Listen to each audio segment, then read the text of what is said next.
Alright, we're on a roll. Okay, alright. So this is the last NG. I'm gonna review it until maybe in 1 month when it finally comes around for the other NG rivals to arrive and for me to film them. In the meantime, the other looking schedule would be Gemini Jets, 1 Gemini Jets, 1 Phoenix and 1 JC Wings. Other than that, yeah, we'll move on into this, which is, well, my first 787. And yeah, it's a Dash 10.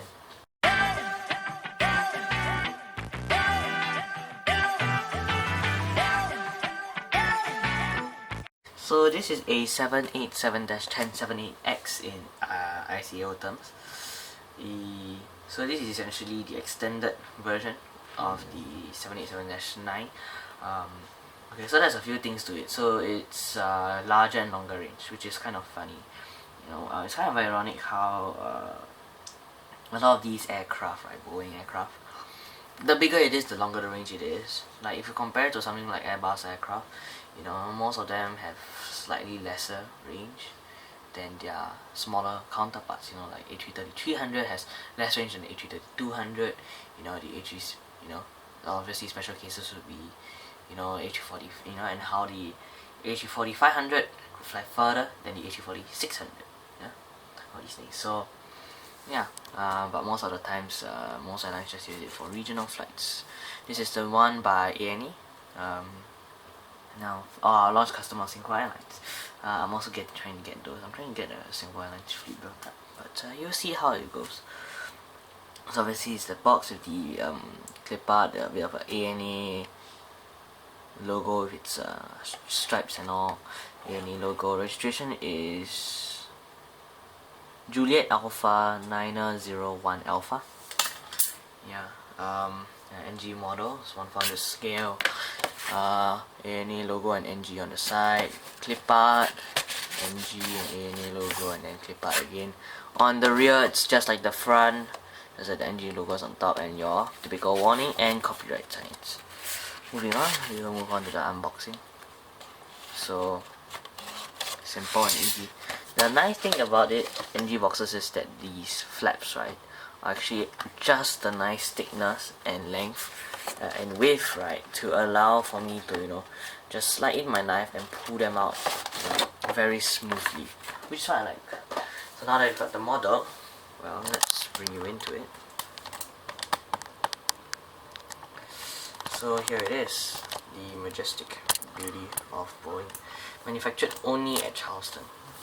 Yeah, it had never been to Everett at any point other than production prototype. So this is the bottom of the box. This is the top. Now I'm gonna open the bottom one, because the top actually has all of the bottom one, because the top has these the top wise, because all the layers actually, we're gonna open on the top because all the layers are at the bottom. So I'm just gonna pull it out of the foam, which is a foam and plastic hybrid, because it's foam and a plastic. Yep, this is typical for NG models. Their boxes to be foam and plastic. So it's not something like AV4 where it's full foam, or Phoenix or Gemini with your standard, with your standard plastic and plastic wrap, or even like AV4, which is just only purely the foam. This is foam and plastic, which I really think is a very nice mixer, like I said multiple times. So yeah, this is itself, the model. Let's bring you in. Alright, so we're gonna hand out trusty mat. The issue here was that this mat was created before the 787-10 was launched, which means that there's no marking for it. Although I will use the 787-8-9 as a reference, which is right here. So we're going to put this model right here. There you go. I'm going to start obviously with the basics. Gotta get that zoom in. Alright, so we're going to start with the nose. Nose is one of the more perfectly shaped ones. Out of every other nose available in 1/400 scale, it's got the most beautiful one. Nice, smooth shape from any angle. You can tell that's a 787, You don't come to any other angle and then you see, hey, isn't that a 787 with a half duck bill or something like that? You don't feel that. you've come to a very nice fuselage, and you've got the perfectly nice wings with the red wingtips. It's super beautiful. The red wingtips just fit into the body so much. Like, it just tapers off in such a way where it looks really pleasing to the eyes compared to something like A350. It's a blended winglet. These type of things, they just flow with the wing. You don't even know if it's a red wingtip. The only difference you can tell is the angle of which it changes, so you can tell that this part onwards is the red wingtip. How? You can see that the change in the angle of the wing. You can see that it deviates from the standard angle. Yeah, right, and I've got those beautiful Rolls-Royce Trent. Was it Trent? Yeah, those beautiful Rolls-Royce engines. I can't recall. I think it was Trent, wasn't it? Oh wait. Yeah. Then move on to the rear. Of your wing box there, and then your beautiful rudder and tail. And compared to the JC Wings ones, they're metal, so it's fine. And then don't mind the noise, just a bit of commotion, chatter from the neighbors. And then if we flip, so obviously if you didn't notice by now, there's two antennas on the back, one small, one big, and move on to two black radar humps, too small for NG to make, one big radar hump, and one antenna. Now if you flip to the underside, now the thing with these models that have red wingtips, like basically Boeing aircraft that have red wingtips, is you have to be careful, is because these red wingtips are very thin, small, and fragile, so you can break them easily out of the main wing. So now I follow on with the beautiful tail. You've got your APU, slot here. If the camera can focus. Yeah, there. Yeah, you can see the beautiful APU slot there, followed with your exhaust. Trailing down, we've got this big wing box, and then you have sort of like a dimple hump here, which is actually seen on 787 in real life. So don't think that NG is just messing up on this. I still can't think of what's this red box here. I always see in like almost every other Boeing aircraft that that is a wide body. I always see this big red box with a red line.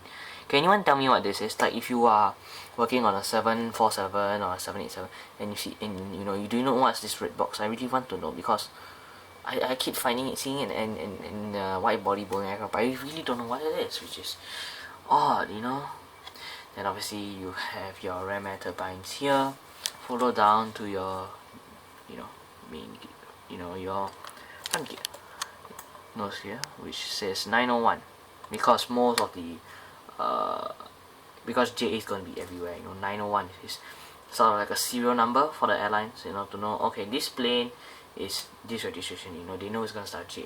It's a bit like example, I give another random registration, 9V SIA. Everybody knows it's going to be 9V. Then people can just put SIA. Or if every other of the same fleet or 787-10s, for example, are starting with the letter S, they can just put IA there. Then everyone will know it's 9V S.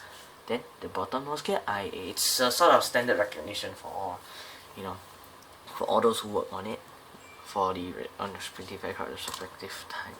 So now obviously we're gonna flip over, and then we're gonna do the livery before we're gonna do the engine center work, because it's gonna be a hard one.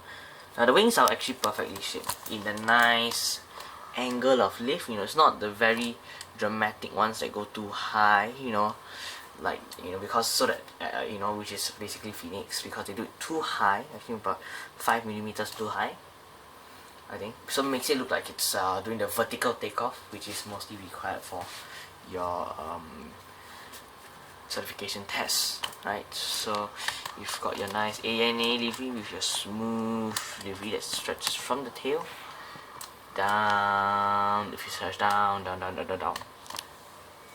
You've got ANA logo, and then as with any other NG aircraft, so much detail even on just the door with stylized logo, Japanese flag, inspiration of Japan, not inspiration. There's so much door detail, I'm just amazed. 787-8-10 Air Japan. Now it says Air Japan because of this. ANA is not an airline. What do you mean? It's a conglomerate company. That means every other plane is owned by one airline, which is owned by ANA. So what this essentially is when they say Air Japan is the charter company of ANA, Oman. Alright, so what they do is that, if they want to charter flights, for example, the Paralympics, something like that, then, they would charter under the code name Air Japan. They will use the ICAO and IATA code of Air Japan. But if not, then it would just be, used by ANA. It's sort of something like owned by ANA, operated by Air Japan.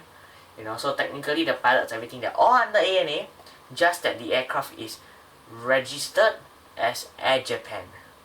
So if it's a typical ANA flight, it'll be ANA designation, for ICAO, IATA codes, flight numbers. But if it's a charter flight specifically by Air Japan, then it will change to the Air Japan ICAO, IATA code. That's the unique inner workings of ANA.